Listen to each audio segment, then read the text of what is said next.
Bonjour à tous, bienvenue sur Investir en crypto. Aujourd'hui, on est le 1er novembre, c'est un jour férié et nous allons analyser le marché des blockchains. Alors on va commencer par Bitcoin qui est aujourd'hui à 62 280 qui nous a fait un joli rebond et a un petit peu mangé d'ailleurs sur la mèche des 60 000 et ainsi que son flag ou triangle de compression. On peut voir un petit peu les deux puisqu'en fait il y a un côté des gens qui nous montrent une figure de compression, il y a d'un autre des gens qui nous montrent un flag. Moi, de mon côté, j'ai analysé un bull flag. Voilà, bon, il y a plein de manières d'analyser les figures chartistes. Bref, il nous a fait un petit rebond. Va-t-il partir jusqu'à sa target des 68 000, voire même plus? C'est ce qu'on verra dans cette vidéo. Maintenant, on a l'ETH qui nous fait un joli W en H4. Et donc qui pourrait nous annoncer une potentielle hausse aujourd'hui, à voir graphiquement ce que ça donne. On a le Holo qui nous fait une hausse en une journée de 52%. On a le Qtum qui nous fait une belle hausse de 40% en 2 jours.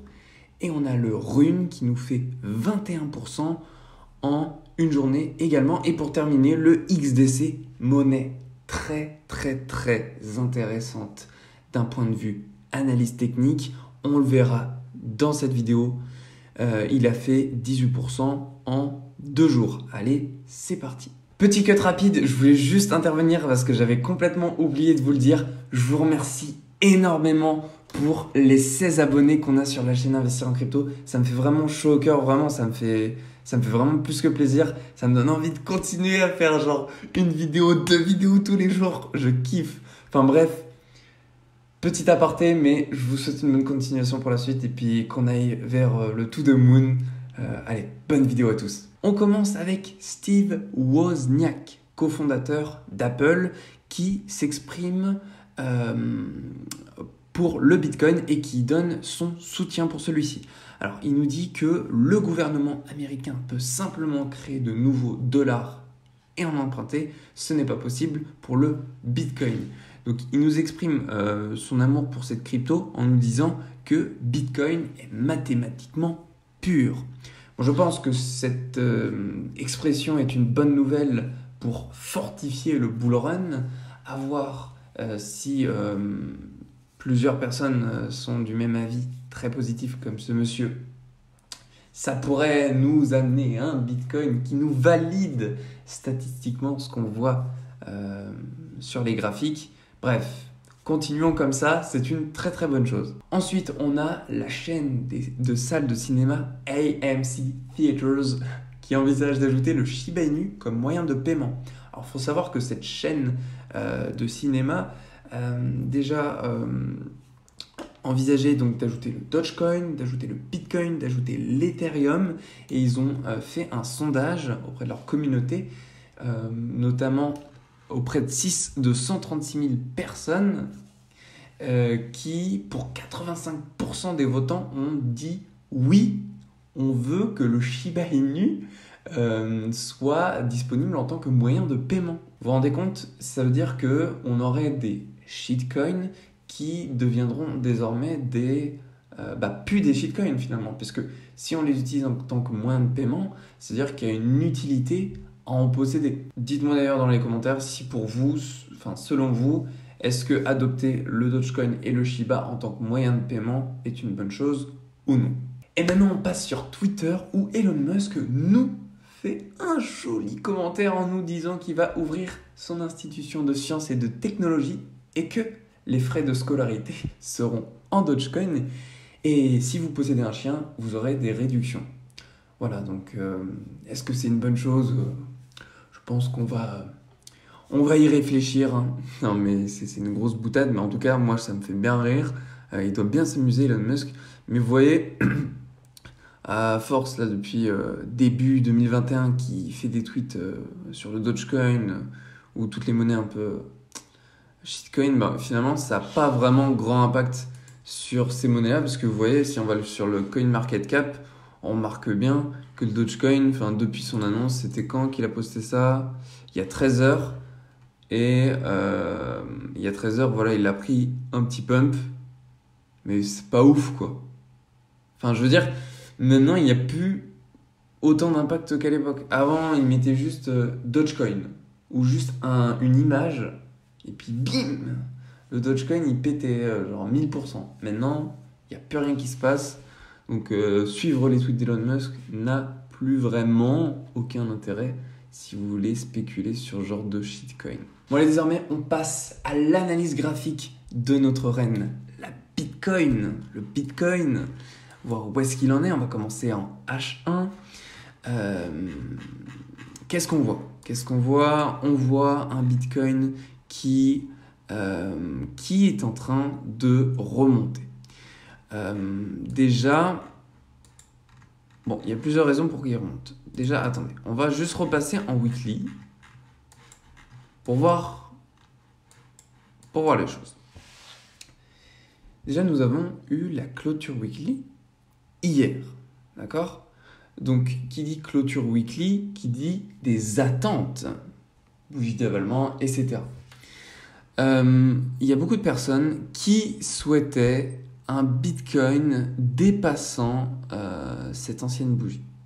Voilà, ils voulaient voir cette ancienne bougie dépasser. Ce n'a pas été le cas. Le Bitcoin a clôturé juste en dessous. Est-ce que c'est grave? C'est pas grave. On s'en fiche un peu, on s'en moque un peu. C'est pas vraiment ce qui va changer les choses sur le long terme. Là, on est qu'en semaine. Ce qui serait même intéressant, c'est de regarder en mois. Maintenant, d'un point de vue très court terme, où est-ce qu'on en est? On a un Bitcoin qui est à 62 000, un Bitcoin qui a rebondi sur sa zone des 60 000 et qui pourrait peut-être nous valider notre bull flag, même s'il a rebondi plusieurs fois dessus. Vous vous rappelez, si vous avez regardé les anciennes vidéos, je vous avais dit que le Bitcoin, pour moi, il continuerait à descendre tout doucement en frôlant cette ancienne résistance qui est devenue maintenant un support et juste attendre d'atteindre la zone des 60 000 pour repartir. C'est exactement ce qu'il a fait ici à 14h le 31 octobre. Il nous l'a refait ici 1er novembre à 4h. Est-ce que c'est là, maintenant, que le Bitcoin va atteindre l'objectif de son flag et arriver vers les 68 000? Et même certains l'auraient mesuré en prenant à partir d'ici, et du coup, ça nous l'emmènerait, le Bitcoin, jusqu'à 84 000. À voir. La patience nous donnera les réponses. Maintenant, il y a une autre chose que j'ai envie de vous montrer, c'est en H4. C'est un joli petit W que le Bitcoin a fait, puisque je vous l'avais déjà montré. On a un joli support en daily pour le RSI, et moi ce que j'avais pensé, c'est justement qu'il retape ici aux 60 000 au moment où sur le RSI il aurait rebondi en fait, pour nous faire un petit W. Finalement, le W il nous le fait en H4 et en daily il ne nous touche pas le support. Pourquoi pas? C'est une bonne chose. Bon, au niveau des prédictions, je pense que j'ai pas été mauvais effectivement depuis le 1er novembre, ça a touché la zone des 60 000. Maintenant, plus qu'à voir si effectivement ça va atteindre la target des 68 000, voire même des 84 000 comme certains le disent. On passe sur Ethereum. Ethereum, on va commencer en H1. On voit qu'on a plusieurs zones très intéressantes à surveiller à très court terme. On a la zone des 41 000, des 4170. Comment je l'ai fait de cette zone? Tout simplement parce qu'on voit qu'elle a rebondi une fois ici, qu'il a rebondi plusieurs fois ici, plusieurs fois là en tant que support, et qu'il a été servi en tant que résistance une fois ici et une fois là. Donc ça, c'est une zone très importante. Si on retombe dessus, on pourrait très bien rebondir très facilement. Donc, très intéressant. On a deux autres zones ici qui sont également intéressantes. Bon, ça, c'est pour tous les traders court terme. Maintenant, si on analyse les choses de manière plutôt moyen terme, on voit qu'on a un joli petit W qui s'est dessiné au niveau du RSI en H4. Donc, très bonne nouvelle. On pourra avoir une petite hausse aujourd'hui, peut-être réatteindre son ancien ATH des 4400. Pourquoi pas voir ça aujourd'hui ou demain. Et en daily, on a Exactement pareil que le Bitcoin, pas le W qui s'est formé comme moi j'aurais pu le penser, une remontada juste un peu au-dessus du support. Donc au niveau des prédictions, moi ça reste inchangé. Je pense que l'Ethereum va rester dans son canal et pourquoi pas le percer et faire une meilleure performance en termes de pourcentage que le Bitcoin et rester dans son canal moyen terme, mais percer ce canal à la hausse, ce canal plutôt court terme. Maintenant, on a le holo, je vais vous le montrer très rapidement, on va pas faire trop d'analyse dessus, qui nous a fait un très bon pourcentage de 52% en l'espace d'une journée, voire même un peu plus si je prends la mèche tout en bas. Ouais, 53-54%, c'est une très bonne chose. Après le holo, moi je vous avoue, je m'y connais pas du tout sur cette monnaie d'un point de vue fondamental. Au niveau du RSI en daily, on voit qu'on a un très beau support qui s'est dessiné, qui se valide une fois, deux fois, trois fois. Donc ça c'est encore une très bonne chose. À voir maintenant en weekly, qu'est-ce que ça pourrait nous donner. Malheureusement, on n'a pas assez d'informations sur la charte que j'ai sélectionnée qui nous permettrait de prédire les choses. Maintenant, on passe sur le Qtum, monnaie qui, selon moi, est très intéressante. On va commencer d'abord en weekly pour vous dire pourquoi c'est une monnaie qui, pour moi, serait intéressante. Tout simplement parce qu'on a un ancien ATH qui se situe janvier 2018, qui est à 86. Et aujourd'hui, là, on est sous le coup des 17. Donc, si on part d'aujourd'hui jusqu'à son ancien ATH, on fait déjà un plus 393%. Donc ça, c'est pas à mettre de côté, sachant que souvent quand on a un premier cycle, un deuxième cycle de bull run, le bull run d'après est toujours... Enfin, il nous montre toujours un ATH encore plus haut que son précédent. Donc est-ce que on va voir le Qtum dépasser son ancien ATH? Je sais pas. Moi, tout ce que je peux vous dire, c'est que si on continue dans ce bull run et que tout se passe bien, on pourrait très bien voir le Qtum au minimum réatteindre son ancien ATH et donc au minimum faire ses 400% de gains à partir d'aujourd'hui. Donc très bonne chose d'un point de vue weekly. Maintenant, d'un point de vue H1, donc très court terme, on peut voir que on a une belle petite résistance qui se valide une fois, deux fois, trois fois, quatre fois, et un petit support qui se valide deux fois, et là on peut voir un canal haussier très intéressant. Donc à court terme on a des volumes haussiers, on a un RSI dans un canal haussier, bon pas très joli, hein, qui nous fait un biseau d'élargissement, mais voilà. Mais à voir sur le moyen terme ce que ça peut donner si on passe en daily. Je le fais avec vous, hein, parce que je ne l'ai pas analysé cette monnaie en amont. Si on fait en daily, on peut voir qu'on a une jolie hausse au niveau du RSI. Attention, parce que si vous voyez bien en daily, à chaque fois qu'on passe en zone de surachat, ça reste pas trop longtemps, peut-être 4 jours. Ici on le voit, ça reste grand max 12 jours. Là, je le compte pas nécessairement, mais si on le prend, ça nous ferait 23 jours grand maximum. Et donc, on pourrait le voir monter assez rapidement et aussi chuter rapidement. Donc, je pense que le mieux serait, s'il y a un investissement à faire, d'analyser dans un premier temps en weekly et voilà, tout simplement, juste en weekly, c'est très bien. Maintenant, on passe sur le Rune, monnaie qui me fait frétiller. Pourquoi? Tout simplement parce que c'est une monnaie sur laquelle on a de très gros potentiels d'un point de vue graphique. Vous voyez, on était très récemment, milieu octobre, au bas de son canal. Donc là, c'était vraiment le moment où il fallait acheter. Maintenant, on est à une zone qui est moyennement intéressante, mais sur le moyen terme, long terme, on est sur une zone quand même très intéressante. Ça reste intéressant, on peut faire toujours par rapport à la target que j'avais visée du 1000%. Mais ce que je vois moi pour le Qtum pour le Rune en H1, c'est plus une descente. Je vais vous expliquer pourquoi.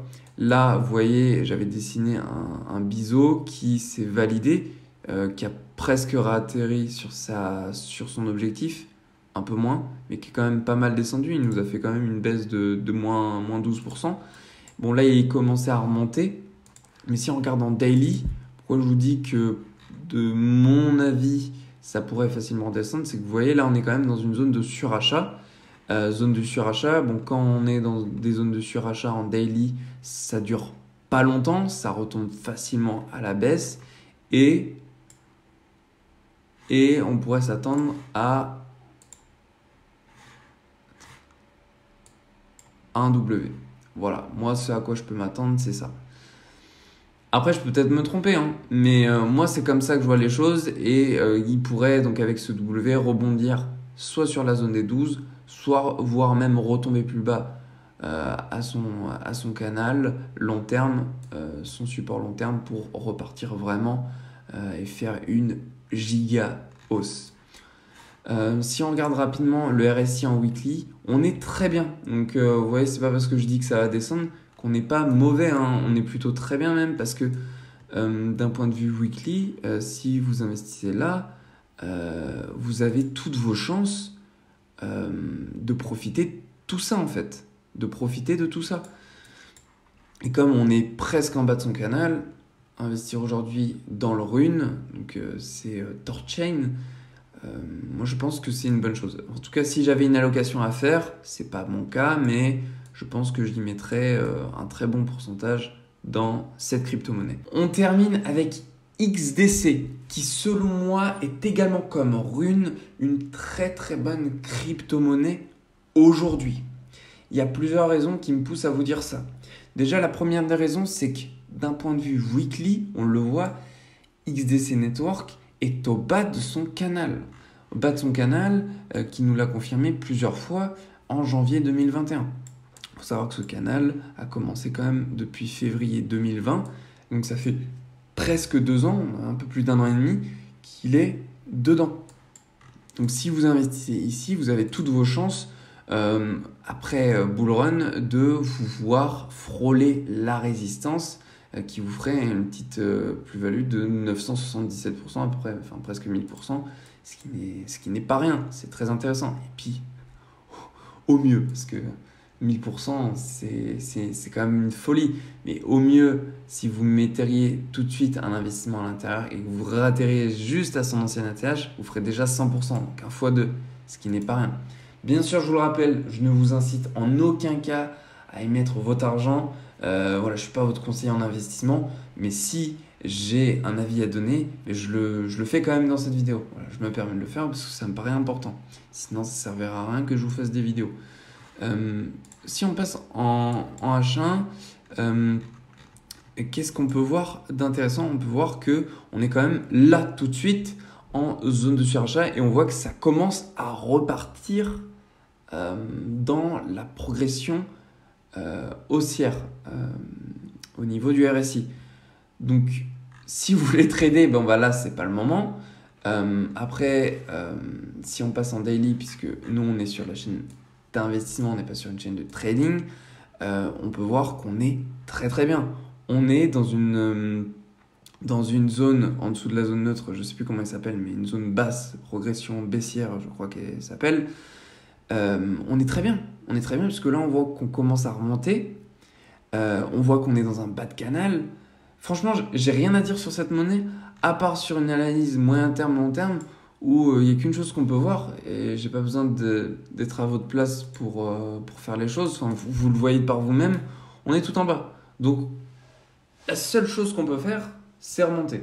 Quand on est tout en bas, c'est... Je sais pas si vous... Enfin, voilà, c'est comme... moi, je fais tomber mon téléphone, tu sais, l'expression « Ah bah, il peut pas tomber plus bas que ça ». Et ben c'est exactement la même chose là. Ça peut pas aller plus bas que ça. On peut avoir des surprises, ça peut nous casser ce canal, ça peut le faire. Mais il y a de gros pourcentages de chances qui rebondissent tout simplement puisque c'est un canal quand même qui est validé depuis un moment. Bon voilà, j'espère vous avoir donné toutes les connaissances, enfin tous les avis qui pourront vous forger le vôtre. Maintenant, juste avant de se quitter, moi j'ai une question à vous poser. quelle serait selon vous la target de l'Ethereum pour la fin de ce bull run 2021? Voilà, donc vous voyez aujourd'hui l'Ethereum il est à 4300. Est-ce que vous pensez qu'il va atterrir à 10 000? Est-ce que vous pensez qu'il va atterrir à 50 000? Voilà, dites-moi ça en commentaire, ce sera un plaisir de vous lire. Je vous souhaite à tous une très belle journée, un très bon soleil et prenez soin de vous.